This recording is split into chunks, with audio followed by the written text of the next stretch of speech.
నమస్తే, నేను Chandana. Welcome to great Andhra big story.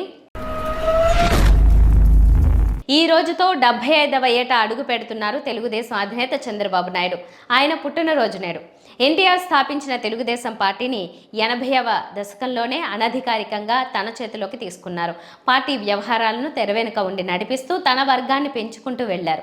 అడ్డం పడిన వారు, పడతారని అనుకున్నవారు అందరినీ మెల్లగా పొగబెట్టి తప్పిస్తూ వచ్చారు.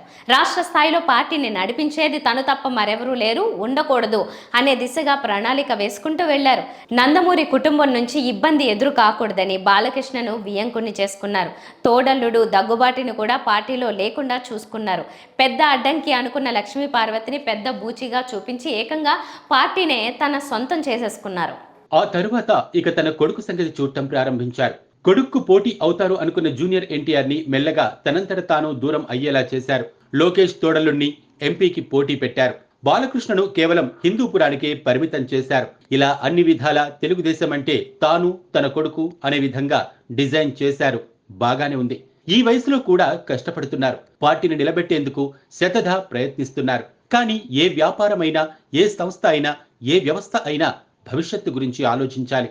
వారసులను తయారు చేస్తే సరిపోదు, పునాదులను కూడా బలంగా ఉండేలా చూసుకోవాలి. రామోజీ లాంటి మీడియా టైకూన్ అండ, చంద్రబాబు లాంటి చాణక్యం ఉన్నన్నాళ్ళు తెలుగుదేశం పార్టీకి సమస్య ఉండదు. కానీ ఆ తర్వాత 2029 ఎన్నిక నాటికి చంద్రబాబుకు 80 ఏళ్లు వస్తాయి. అప్పుడు కూడా ఇప్పుడున్నంత బలంగా పోరాట పటిమ ఉంటుందని ఊహించడం కష్టం. 5 ఏళ్ల తర్వాత ఇదే విధమైన పోరాటం పార్టీ చూపించాల్సి ఉంటుంది. పార్టీకి మీడియా అండ అంతకు అంతా అందాల్సి ఉంటుంది. ఇప్పటికే సోషల్ మీడియా వల్ల చాలా వరకు మీడియా ప్రభావం తగ్గింది. ఈ మార్పులను చూసుకుంటూ పార్టీని నడపాలి. పైగా తెలుగుదేశంలో పాపులర్ గా ఉన్నది అంతా సీనియర్లే. వారు కాక యాక్టివ్ గా ఉన్న వారి సగటు వయస్సు 50 ఆ పైనే. వచ్చే ఎన్నిక నాటికి చాలా మంది వృద్ధతరంగా మారిపోతారు. ఇప్పటికే అశోక్, యనమల, మురళీమోహన్, రాఘవేంద్రరావు లాంటి తెలుగుదేశం జనాలు కుర్చీలకు, అజమాయిషీకి పరిమితమయ్యారు.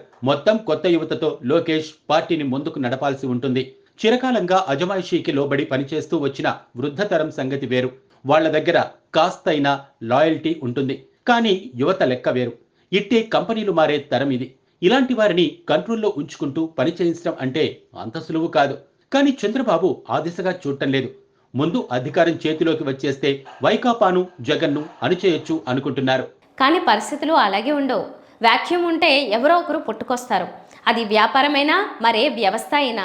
ఆ వాక్యూమ్ రాకుండా చూడాలి. పోటీ వస్తే తట్టుకునేలా చూడాలి. ఈ ఒక్కసారికి మాత్రం చంద్రబాబు కావాలని లోకేష్ను కేవలం మంగళగిరికే పరిమితం చేశారు. ఎందుకంటే తనను యాక్సెప్ట్ చేసిన జనం లోకేష్ను అంగీకరించరు అనే భయం. తొలిసారి దొడ్డిదోవన మంత్రిని చేశారు. ప్రజల్లోకి పంపితే తిరస్కరించారు. అందువల్ల ఇప్పుడు లోకేష్ ను ఫ్యూచర్ లీడర్ గా ప్రమోట్ చేస్తే సమస్య అవుతుందని తెలివిగా తానే తెర ముందు ఉంటూ లోకేష్ కు పార్టీ పగ్గాలు అప్పగించారు. కానీ ఎప్పటికైనా లోకేష్ ను సీఎం సీట్లో కూర్చోబెట్టాలన్నది చంద్రబాబు ఆలోచన. అదృష్టం బాగుండి ఈసారి పార్టీ అధికారంలోకి వస్తే తను కాస్త ఆరోగ్యంగా ఉన్నప్పుడే ఏదో ఒక వంకతో లోకేష్ కు ప్రభుత్వ పగ్గాలు అప్పగించే అవకాశం ఉంది. ఇక అప్పటి నుంచి పార్టీ ఎలా ముందుకు వెళ్తుందన్నది చూడాలి. చంద్రబాబు యాక్టివ్గా ఉన్నంత వరకు దేశానికి ఢోకా లేదు. లోకేష్కు ఎదురు ఉండదు. భగవంతుడు చంద్రబాబుకు ఆ మేరకు సదా ఆరోగ్యం ఇవ్వాలని కోరుకుందాం. Happy birthday Chandrababu. ఇది వాళ్ళ బిగ్ స్టోరీ. మరిన్ని టాపిక్స్తో మళ్ళీ కలుద్దాం. నమస్తే.